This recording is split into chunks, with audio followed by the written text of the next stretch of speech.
Muitas pessoas vão conhecer a Cristo pelo nosso testemunho, porque tenha certeza disso. A minha vida talvez é a única Bíblia que muita gente está lendo do lado de lá.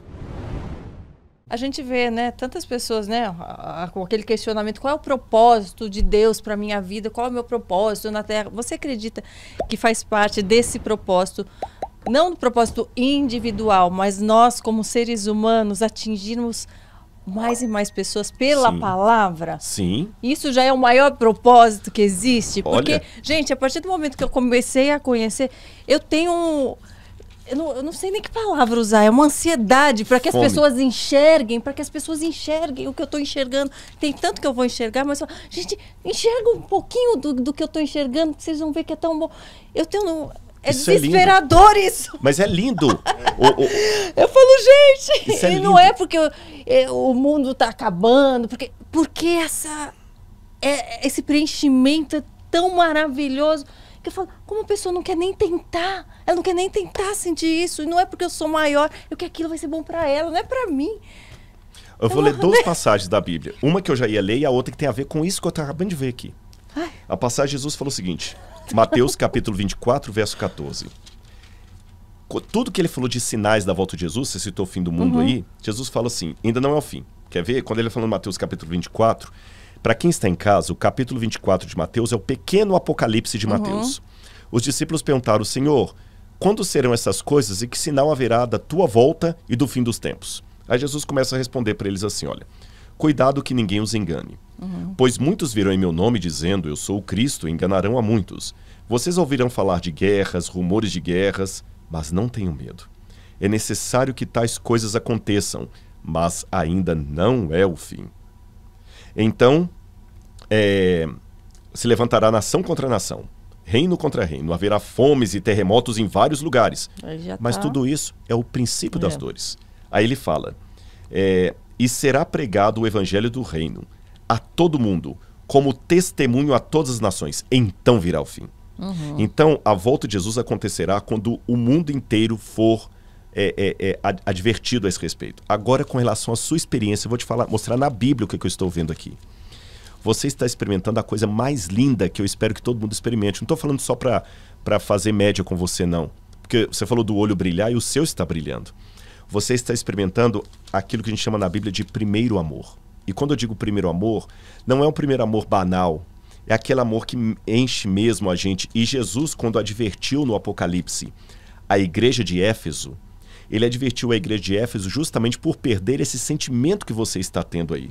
Ele fala assim para a igreja de Éfeso, ele fala assim, olha, contra você eu tenho apenas uma coisa, que pena, você abandonou o primeiro amor. Sabe, quando a gente ama Jesus, é uma coisa tão linda que não dá para explicar isso que você falou. Não dá, quem tá de fora fala que é fanatismo. Gente, não é. E é uma coisa que eu vou falar para você que tá em casa. Eu posso até olhar para a câmera aqui, né? Olha, isso que a Karina experimentou, que eu experimentei, que a gente experimenta todos os dias, ainda que eu seja o mais didático de todos os professores, ainda que a Karina pegue todo o conhecimento que ela tem de atuação, de teatro e use toda a linguagem que ela tem para explicar, é inexplicável. Sabe por quê? Porque isso que a gente experimentou aqui do encontro com Jesus é como o sabor de uma fruta exótica que você comeu pela primeira vez e se deliciou com ela. Aí você volta, quando você experimenta o sabor de uma coisa muito gostosa, a primeira vontade que você tem é qual? Nossa, eu queria tanto que alguém experimentasse, que alguém que eu amo. Você, por exemplo, vamos supor que você vai para uma viagem lá para Turquia e lá eles te dão um doce turco que você nunca viu no Brasil. A primeira coisa que você pensa é no seu esposo, no seu filho. Nossa, gente, eu queria que... Aí eu vou levar uma caixinha para eles experimentarem no Brasil. Meu filho é assim, a gente vê na criança. Às vezes eu não quero comer, meu filho. Mamãe, mas prova, mas é tão bom, mas prova, mamãe. Prova. Tá muito bom, mamãe. Exatamente. E por que você quer? Porque você quer que ele tenha a sensação que você tem. Daí a insistência. E em segundo lugar, aí tem um limite. Porque sensações emotivas ou degustativas, você não explica. Você testemunha. Então, por mais que o gosto seja delicioso, você não tem como desenhar Não tem aplicativo ainda que dá a sensação do gosto. Você vai falar assim, mas como é que é esse doce, mamãe? Ah, filho, assim, lembra um pouquinho laranja, mas não é laranja. É uma mistura de laranja com canela. Mas você tenta achar palavras, mas não as encontra. Aí quando você se rende à falta de vocabulário para descrever o que você está sentindo, você só fala o seguinte, ó, quer saber?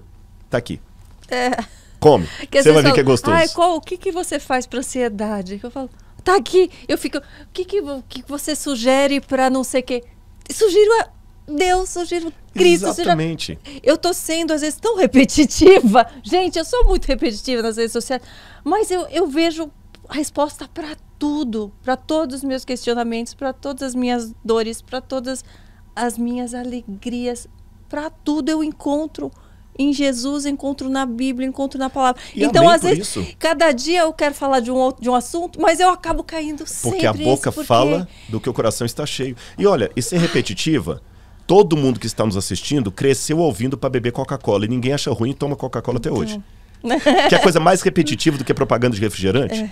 50 anos, eu não sei quantos anos que tem, 100 anos que está aí, a mesmo slogan, a mesma marca, e todo mundo compra. Agora, Jesus, a gente coloca... Gente, a gente não está querendo enfiar água ela abaixo de ninguém, não, mas é porque mudou tanto a nossa vida. Veja bem, o Evangelho, ele pega pessoas nas mais diferentes experiências. Tem uns que vêm da depressão, outros vêm do uso de drogas, o outro vem de um desentendimento familiar, outro vem até de uma carreira brilhante, com fama, com tudo.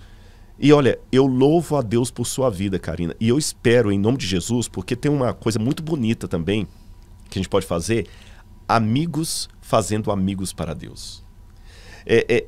Eu posso ler uma passagem que me chama muita atenção? Sim. Olha que bacana, gente. Por que a gente está usando tudo para poder levar vocês para Jesus? Olha o que acontece. Você vai entender.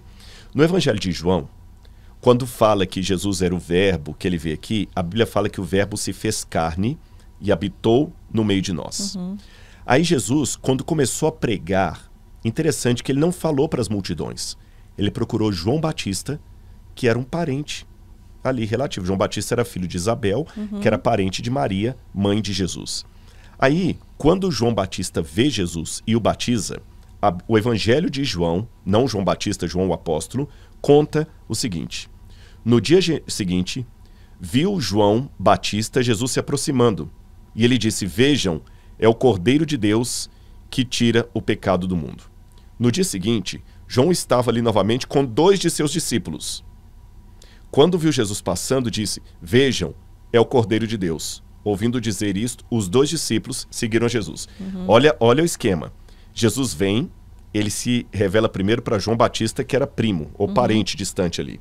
João Batista testemunha ou evangeliza quem? 2 discípulos. Aí os discípulos vão atrás de Jesus. Um era André, o outro era João. Aí faz o seguinte, no dia seguinte, quando os discípulos estavam indo atrás de Jesus, né, fala assim, um deles era Simão, era André, irmão de Simão Pedro. Esse André foi até Simão e falou assim, Simão, achamos o Messias. Simão veio ver quem era o Messias. No dia seguinte, Jesus decidiu partir para a Galileia, quando encontrou Filipe e disse-lhe, segue-me. Filipe, como André e Simão Pedro, também era da cidade de Betsaida. Vocês estão percebendo que são pessoas sempre próximas? Sim. Jesus procurou João Batista, que era parente dele. João Batista levou 2 discípulos dele. Um dos discípulos falou com Pedro, que era irmão. Aí Pedro falou para o Filipe, que era da mesma cidade. Aí Filipe falou para Natanael, que também era da mesma região. Então, é um elo do bem. Então, muitas pessoas vão conhecer a Cristo pelo nosso testemunho, porque tenha certeza disso. A minha vida talvez é a única Bíblia que muita gente está lendo do lado de lá. Mas é maravilhoso esse testemunho. É lindo. Que você nunca perca, em nome de Jesus. Eu desejo isso para sua vida, Karina, sem demagogia. Eu aprendi muito uma coisa em Israel. Abençoar as pessoas. Isso volta para a gente. E eu, em nome de Jesus aqui, mais uma vez eu consagro a sua vida a Deus. Que Deus lhe dê porção dobrada, triplicada do Espírito Santo. E que você tenha, em nome de Jesus, é o que eu desejo para a sua vida, muitas pessoas te procurando e falando assim, a sua fala, o seu post, o seu podcast, sei lá o que você colocou, transformou minha vida. Inclusive colegas de profissão. Eu não sou profeta nem filho de profeta, mas pode ter certeza que o que eu falei aqui foi do Espírito Santo de Deus para você. Amém, amém.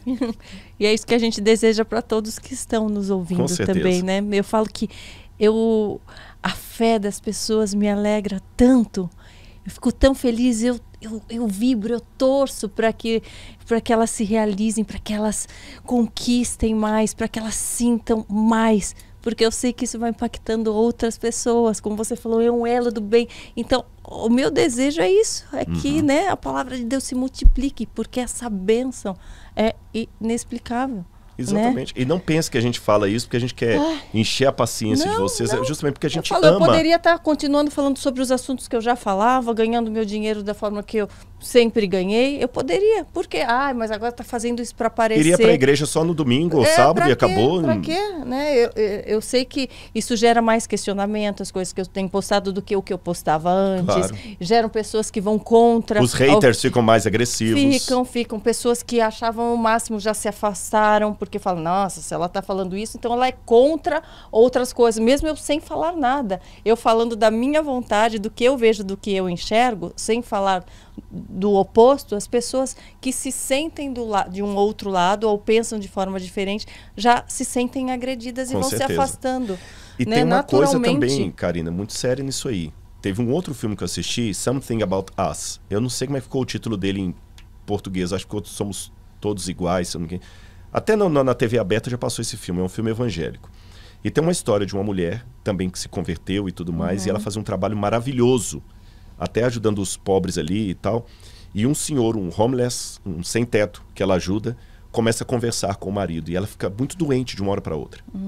E o marido, assim, não entendia por que depois que ela aceitou o evangelho, ela era tão determinada em algumas coisas que o marido não entendia aquilo ali. Aí o homeless, que essa mulher ajudou, estava conversando com o marido dela. E a cena, o diálogo é justamente esse aqui. Você que tem a sua carreira artística vai entender isso aqui. O homeless vira para o marido dela e fala assim, a senhora Debbie é uma mulher especial. Aí o marido dela minha esposa é muito especial, mas ela está doente. E o homeless fala, sim, mas o senhor não entendeu o que eu falei. A sua esposa é uma mulher muito especial. O marido falou, sim, eu entendi, ela é especial. O homeless falou, não, o senhor ainda não entendeu. Ela é especial para Deus. Ele falou, sim, e daí? O problema é que quando você é especial para Deus, passa a ser importante para Satanás. Então, a gente está num grande conflito cósmico entre as forças do bem e do mal. Não é para criar pânico e medo, porque mais são os que estão conosco do que os que estão contra nós. Mas você sabe, ter a ciência, você entrou num grande conflito, e essa é a dinâmica do grande conflito. Se eu sofrer demais, eu não suporto, mas se eu sofrer de menos, eu não sei qual mal é o mal e não desejo me livrar dele. Mas essa empolgação que nós temos, você, eu, aliás, a palavra entusiasmo significa Deus dentro, é semelhante. Lembra quando teve aquele tsunami na Ásia, que uma garotinha, não sei quantos estão em casa que se lembram dessa história, uma garotinha salvou um monte de gente, porque ela estava na praia quando o mar recuou metros e mais metros para dentro. Recuou o mar. E na hora, todo mundo começou a achar bonito, porque o mar recuou e começou a aparecer conchas, estrelas do mar, coisas que normalmente você não vê à beira, porque o mar recuou demais, de uma hora para outra. E as pessoas começaram a correr para ver aquilo ali, e ela lembrou da aula que ela teve com a professora de ciências, que mostrou que toda vez que um tsunami vai vir, o mar recua. Essa menina tinha 8 anos, se eu não me engano. E ela, pode depois dar um Google, aí vocês vão encontrar essa história. E quando ela lembrou daquilo, ela entrou em pânico e começou a gritar para o pai e para todo mundo para correr da praia. Ela gritou como uma desesperada. Muita gente pensou que a menina estava esquizofrênica ou descompensada. Mas eu recebi muita mensagem, o que estava acontecendo comigo, se eu estava enlouquecendo, exatamente, se eu estava passando por alguma É dificuldade. isso. Exatamente, por que aquela pessoas menina gritou? próximas mandando mensagem, Karine, está acontecendo alguma coisa? Você tá louca, tá com algum tô problema? louca de amor por Jesus. Aí, eu nunca estive tão bem. Exatamente, aquela menina gritou e parecia uma louca, porque os demais não estavam entendendo o que estava acontecendo. Sim. E ela ficaria com a crise de consciência tremenda se ela visse e não visasse nada. Então, meus queridos, é mais ou menos aquele mito da caverna de Platão. Não porque nós somos melhores, especiais, mas é porque Jesus nos mostrou a vida fora da caverna de Platão, ou mostrou pelo Apocalipse, pelas profecias, um tsunami está vindo. Ai de nós se não falarmos. É como Hudson Taylor, Ai de mim se eu não pregar o evangelho. Então não fiquem chateados, não. Isso aqui apenas é excesso de Jesus. E não dá pra gente explicar, não. A gente pode apenas convidar. Experimente você também.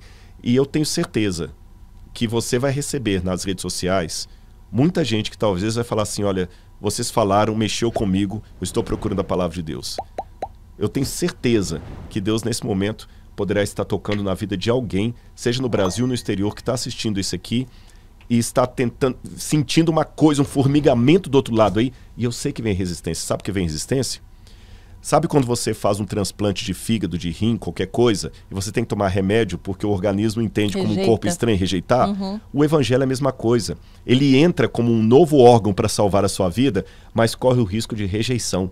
É normal, mas se entregue a Jesus e ele vai fazer uma transformação em sua vida também.